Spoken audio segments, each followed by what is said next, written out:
Good afternoon, student. As we are doing 11th class history and we are doing chapter displacing indigenous people. Today we will do the topic constitution right. I have framed some important points for you, so we will do from there. Constitution right means इसमें क्या था, native peoples democratic spirit awake means जब Europeans peoples उन्हें बहुत ज़्यादा परेशान करने लग जाते हैं, उनकी लैंड्स पर अपना कब्जा कर लेते हैं, तो नेटिव पीपल्स की मतलब डेमोक्रेटिक स्पिरिट जागृत होती है. Native American start fight for the independence in 1770s. जो नेटिव अमेरिकन होते हैं, अमेरिका में बहुत पुराने जो लोग रह रहे होते हैं, वो मतलब अपनी इंडिपेंडेंस के लिए फ़ाइट शुरू करते हैं 1770s में for their own identification against the monarchian aristocracies. क्योंकि यूरोपियन लोग जो होते हैं मोनार्ची और एरिस्टोक्रेट टाइप के होते हैं, तो वो उनसे अपनी इंडिपेंडेंस चाहते हैं. इसके लिए फ़ाइट करते हैं 1770 में, ताकि वो अपनी आइडेंटिफिकेशन, अपनी पहचान बना सकें. They wanted their constitution should be. उनकी अब क्या चाहते थे कि उनका अपना संविधान होना चाहिए. They also wanted individuals should have right to property and right to vote. वो ये भी चाहते थे कि उनमें से हर एक किसी के अपने अपने प्रॉपर्टी रखने का उनको अधिकार हो और वोट देने का अधिकार हो. तो लेकिन but right to property and right to vote किसके लिए थे? जब यूरोपियंस पीपल अमेरिका में चले जाते हैं, तो वहाँ अमेरिका में अपनी गवर्नमेंट शुरू करते हैं, तो उनका जो राइट टू प्रॉपर्टी और राइट टू वोट सिर्फ यूरोपियंस पीपल के ही अधिकार थे. यूरोपियन कौन थे? जो इमिग्रेंट्स थे, जो यूरोप से आए थे, अमेरिका में रहने लग जाते हैं, और वो मोनार्च टाइप और एरिस्टोक्रेट टाइप के होते हैं, तो उनके ही राइट थे. ये जो नेटिव पीपल थे उनके पास ये राइट नहीं थे. इसलिए नेटिव पीपल 1770s में अपनी इंडिपेंडेंस के लिए, अपनी पहचान बनाने के लिए मोनार्च और एरिस्टोक्रेट के खिलाफ विरुद्ध फाइट शुरू कर देते हैं. Now the wind of change. इसमें क्या होता है? Not till 1920 did things begin to improve for the native peoples of USA and Canada. हम USA और कनाडा मतलब नेटिव पीपल्स ऑफ अमेरिका की बात कर रहे हैं.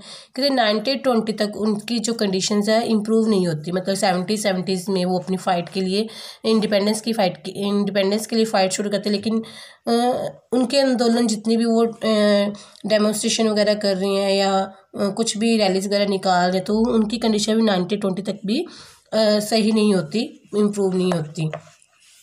White American felt sympathy for the native who were being discouraged from the full exercise of their culture and simultaneously denied the benefit of the citizen. अब Europeans people जो होते हैं, white people जो होते हैं, उनमें से कुछ वाइट पीपल्स की अब वो उनके प्रति, नेटिव पीपल्स के प्रति सिंपथी की भावना उनके अंदर आती है कि वो सोचते हैं कि ये जो नेटिव पीपल्स को ना तो कोई सिटीजनशिप का बेनिफिट हो रहा है और ना ही उनके कल्चर्स को अपनी तरह से पूरी तरह से निभा पा रहे हैं.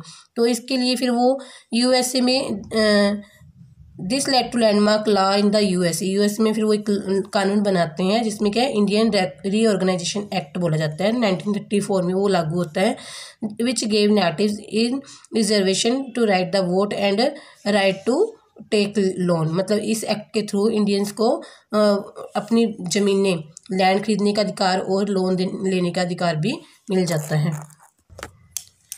In the 1950-1960, the USA and Canadian government thought of ending all special provisions for the native in the hope that they would join the mainstream.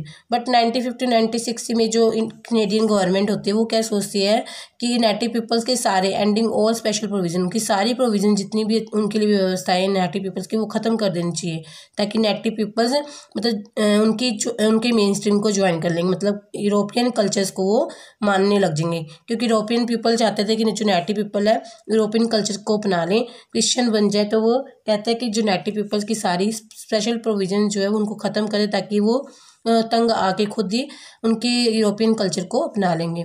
But the native did not want this. Native ये नहीं चाहते थे. इन 1954 the declaration of Indian right prepared by them. अब native peoples एक 1954 में declaration of Indian right prepare करते हैं. A number of native people accepted citizenship of USA, but on the condition that their reservation would not be taken away and their tradition would not be interfered with.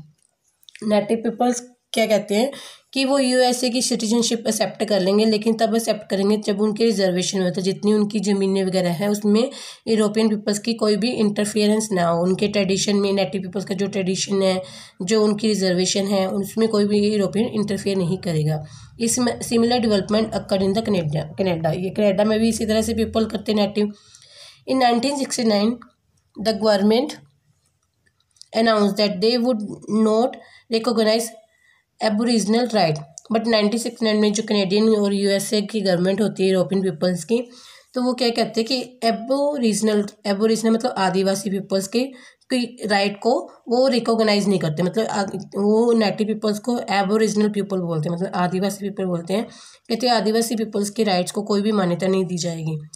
The native in well organise opposition move held a series of demonstration and debate. इससे native people जो है उनके opposition में चले जाते हैं, मतलब उनके विरुद्ध हो जाते हो, फिर वो डेमोन्स्ट्रेट करते हैं, डिबेट्स करते हैं, मतलब कि रैलियाँ जुलूस वगैरह निकालते हैं वो अपने राइट्स के लिए। The question could not be resolve till 1982 तक भी उनका क्वेश्चन जो है, उनकी मांगे पूरी नहीं होती।